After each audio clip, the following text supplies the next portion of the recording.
Praise the Lord. இயேசு கிறிஸ்துவின் நாமத்தினாலே யாவருக்கும் ஸ்தோத்திரங்கள். திருமணம் என்பது கனமுள்ள ஒரு திருமணம் என்று வேதம் சொல்லுகிறது. இப்போ ஒரு பையனுக்கும் ஒரு பொண்ணுக்கும் திருமணம் நடக்கிறது என்றால் பெண் வீட்டாரும் மாப்பிள்ளை வீட்டாரும் பக்கத்துல நின்று சாட்சி கையெழுத்து போடுவது உண்டு. ஒரு திருமணத்தை சபையில் வைத்து ரிஜிஸ்டர் செய்யும் பொழுது இவர்கள் இன்னாருக்கு திருமணம் செய்து கொள்கிறார்கள் என்று சாட்சி கையெழுத்து போடுவது உண்டு. ஆனா பாருங்க, பெண் வீட்டார் பெண்ணுக்கு போடுவதற்கு முன்பு, ஆண் வீட்டார் ஆணுக்கு போடுவதற்கு முன்பு தேவன் முதல் கையெழுத்தாக சாட்சியாய் நிற்கிறார் என்று வேதம் சொல்லுகிறது. பாருங்க, விவாகம் வேதத்தின்படி கனம் உள்ளது. ஏன்னா வேதத்தின்படி நம்ம பார்க்கும்போது ஆதாம் என்ற ஒருவனை படைத்து அவனுக்கு ஏவாள் என்ற ஒருவனை தான் படைத்து கொடுத்தார். ஏன் தெரியுமா? அவங்க மூலமா தேவ பக்தி உள்ள சந்ததி வர வேண்டும் என்பதற்காக. இது கனம் உள்ளது. உங்களுக்காக ஒரு வசனத்தை வாசிக்க விரும்புகிறேன். எபிரேயர் புத்தகம் 13ஆம் அதிகாரம் 4வது வசனம். விவாகம் யாவருக்குள்ளும் கனம் உள்ளதாயும் விவாக மஞ்சம் அசூசிப்படாததாயும் இருப்பதாக, வேசிக்கல்லரையும் விபச்சாரக்காரரையும் தேவன் நியாயம் தீர்ப்பார்.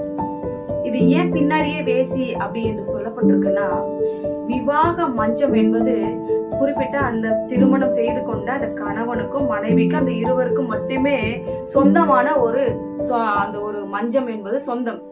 ஆனா அந்த மஞ்சம் என்பது அந்த கட்டில், அந்த கணவன் மனைவிக்கு சொந்தமான அந்த கட்டில், மனைவி இருக்க வேண்டிய இடத்துல வேற ஒரு பொண்ணோ கணவன் இருக்க வேண்டிய இடத்துல வேற ஒரு ஆணோ இருந்தால் அது எப்படிப்பட்டதா இருக்குதான்? அசூசிப்பட்டதாயும் விபச்சாரத்துக்கு சம்பந்தமானதாயும் இருக்கிறது என்று வேதம் சொல்லுகிறது.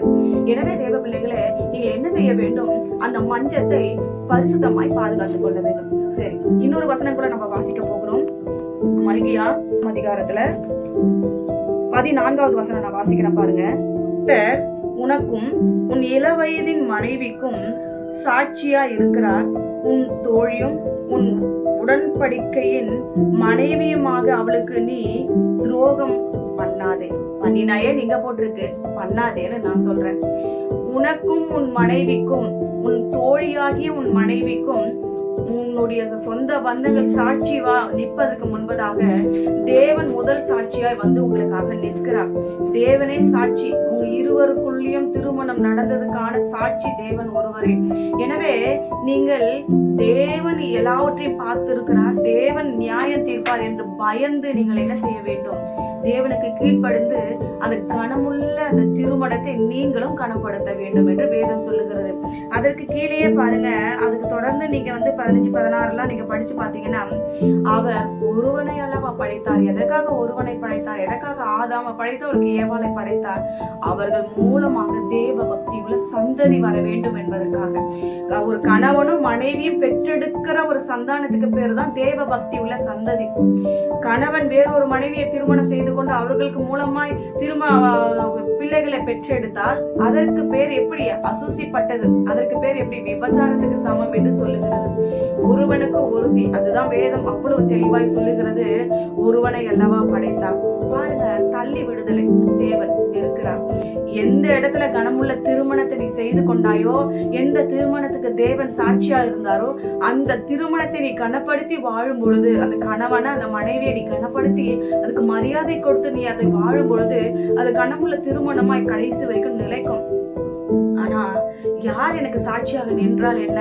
என் விருப்பப்படிதான் நான் வாழ்வேன் என்றால் தேவன் அதை வெறுக்கிறவரா இருக்கிறார். அதுக்கு கீழே நீங்க படிச்சு பாத்தீங்கன்னா, தள்ளி விடுதலை தேவன் வெறுக்கிறார் என்று வேதம் சொல்லுகிறது.